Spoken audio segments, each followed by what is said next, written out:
the reason why we call it tantric, right? When we say tantric lovemaking or tantric dating or tantric coupling or tantric foreplay, why is it tantric? And one of the things that we want to bring in there, we talked already about the energetic, but it's about the mystical dimension of what's happening. When I look at this woman, I don't just see a physical body. I see a spirit. I see the embodiment of a goddess energy.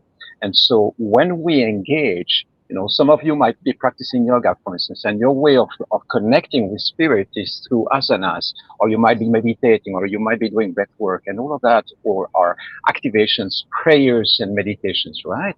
And so when we are partner, when we are coupled, and we start sensualizing, it's not just the physical gratification. It's not just let's build up some oxytocin, right? Let's build up some connection. It's not just about that. It's really about engaging into a meditative practice. It's a prayer. And within that prayer, it means that we engage forces that are much greater than ourselves. It's like we activate consciously a space of secretness, a space of dedication. And with Tara, we do that with mantras, of course. This is what I do a lot over here. If you arrive at my temple, there is mantras everywhere. There is symbols, sacred geometry, there is gods and goddesses, statues. And so the place is very much vibrating on this dedication. And if you want to engage into sensuality, conscious sensuality, or conscious foreplay, without that, that's fine as well. But the moment it becomes tantric, it's because there is really the spirit of Tantra is engaged. It means that there is a force that is engaged, which is not just Tara and myself. It's like there is a spirit or a force which is greater or more powerful or something. Imagine that we have an angelic being supervising our connection. So what we do in the foreplay zone is precisely singing mantras, is activating this vibration so that we know that we're engaging into a space which is tantric. It's not just anything. It's like, it's a set of rituals, practices, and all that is part of establishing the energetic or the mystical connection. And I've been noticing that multiple times in the interaction that we have been having.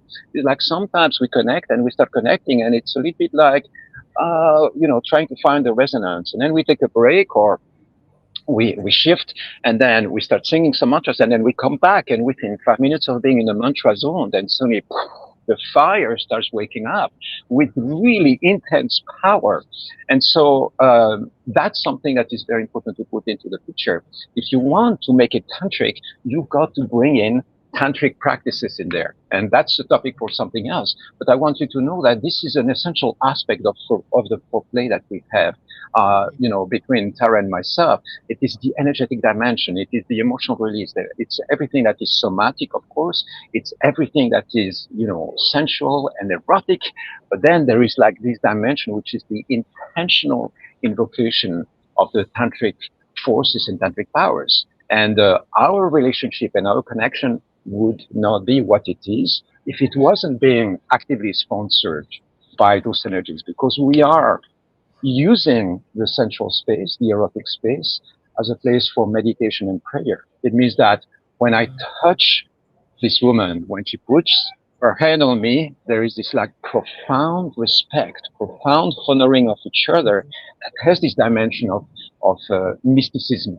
I look at Tara, she's called Tara. That's the name of her goddess, right? It's like, why is it? It's not a coincidence. I'm Shiva, So it's like Tara meeting Shiva is like two gods and goddesses energies meeting. You don't need to have a spiritual name for this to work, right? It can work even if you don't have a spiritual name.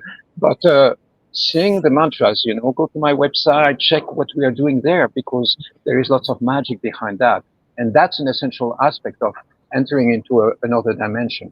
The 4 dimensions of time and space are great. The energetic dimension, this is 5th dimension. When we enter into mysticism, it's 6th dimension. It means that it's literally like as if we have been living in a sheet of paper, and then suddenly there is another dimension. Suddenly we see things from, wow, from a whole new perspective. This is what awakening means. So we are agents of awakening for each other. And so the foreplay, we talk about techniques and how should I touch and all that, but this is almost like the details of something that is much, much vaster in the picture. The foreplay is not the play before something else. We just use that term because this is a term that is common, but it's a full powerful, incredible awakening experience by itself. We could be exploring each other's body just with touch, with absolutely no sexual intention, and be like completely blown away and expanded into that space. Have you ever received a massage from somebody, even if it's not from a lover, but just a regular massage, and feeling like, oh, your whole body is feeling expanded in the process, right? It's because the energetic and emotional release just creates this openness, this release of the tensions in the body that suddenly allows us to connect with the spirit, on a mystical dimension, right? And the good news is that we didn't have to, Tara has been initiated in her own way, so I've been initiated in my own way. So when we come together, we come with two bodies of energies that are already trained into the arts of mysticism. And that's that's really powerful. I always brag about you, and I say, "Oh my God, it's so incredibly nice to make love with an awakened woman." you know? Right back at you. I say the same thing.